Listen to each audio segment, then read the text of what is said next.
போலி Paytm app மூலம் பணம் அனுப்பியது போல காட்டி ஆயிரக்கணக்கான கால் டாக்ஸி டிரைவர்களை ஏமாற்றிய மோசடி மன்னன் கைது செய்யப்பட்டுள்ளார்.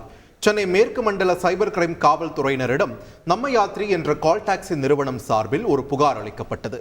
அதில் தங்களது நிறுவனத்தைச் சேர்ந்த சுமார் 7க்கும் மேற்பட்ட கால் டாக்ஸியில் பயணித்த ஒருவர் பணம் தராமல் மோசடியில் ஈடுபட்டிருப்பதாகவும், குறிப்பாக இறங்கக்கூடிய இடத்திற்கு 100 மீட்டருக்கு முன்னதாகவே இறங்கும் அவர் போலி பேடிஎம் ஆப் மூலமாக பணம் அனுப்பியுள்ளார். பணம் அனுப்பியது போல் அவர் காண்பித்தாலும் தங்கள் ஓட்டுநர்களுக்கு பணம் வந்து சேரவில்லை என்றும் அந்த புகாரில் தெரிவித்திருந்தனர்.